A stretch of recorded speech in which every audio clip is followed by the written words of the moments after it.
The debate over the so-called Illinois fair tax amendment continues to boil over, with voters deciding the controversial issue once and for all this Tuesday. So the Illinois Policy Institute's been busy dissecting this legislation, and the conservative group says this amendment will not only cost more Illinoisans in taxes, but it will reduce the value of our homes as well. So joining Anita and I is Adam Schuster. He's the Senior Director of Budget and Tax Research. Good morning to you. Good morning, and thanks for having me on to talk about this incredibly important issue. Yeah, it's always a pleasure to have you on. You always do your homework. So home value, obviously one of the cornerstones of American wealth. How in the world does a tax that is designed to be imposed on the rich impact the value of our homes, Adam? Because of the harm that the progressive income tax does to the economy. So the initial rates under this plan, without even considering what could be coming down the road, hike taxes on about 100,000 Illinois small businesses when they can least afford it. I mean, we're struggling with one of the most severe economic downturns since the Great Depression. Already, lots of these small businesses are at risk of closing and being put out of business permanently.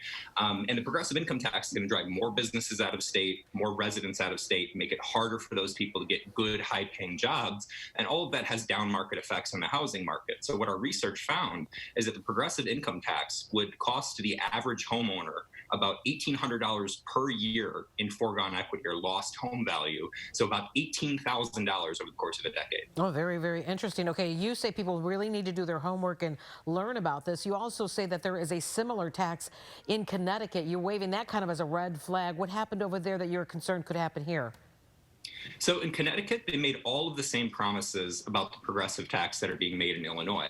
And this is important because Connecticut was the last state to switch from a flat tax system to a progressive tax system. They promised that property taxes would go down, they promised the middle class would pay less, and they promised that it would fix the state's finances. Instead, what we saw is that property taxes continued to rise at their historic level, jumped about 35% after the adoption of the progressive tax. Middle class income taxes went up as well by about 13%. The state still struggles with budget deficits and massive debt problems that rival only Illinois and New Jersey. So it's done nothing to actually, stabilize their state's finances. But it has been very tough on their retirees because Connecticut, like all 32 states with a progressive income tax, taxes retirement income. And if Illinois saw retirees leaving to get away from this type of tax at the same rate that we saw in Connecticut over the last 6 years, when we've had population loss for 6 years in a row, we would have lost about 11,000 more seniors. The flat tax system that we have today protects seniors and it protects the middle class because it makes it harder for politicians to raise taxes on everyone. We're coming up on Halloween, and I like to say it's harder to raise taxes under a flat tax system for the same reason that when you're watching a horror movie, you root for the good guys to stick together. Hey, Adam, they're harder to pick off one by one. We got 30 seconds left. Both sides on this issue have put out some very convincing ads. They're running constantly. A lot of people don't know what to believe. Give us some numbers with regard to local tax bills. What is your estimate with how people will be impacted on that front? So depends on if you're talking about at the statewide level or within the city of Chicago. So Chicago taxpayers, because of the deficits in the city budget and CPS, are facing up to $255 just in property tax increases.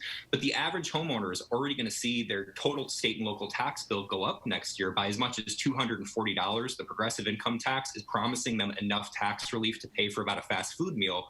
But in return for that promise of lower taxes this year, you're giving politicians the power to use that to tax everybody more easily in the future. And given the size of the debt and deficit burdens in Illinois and in Chicago, we're very worried about granting these new powers because the record shows that other states that have adopted this type of system go after the middle class and they go after retirees.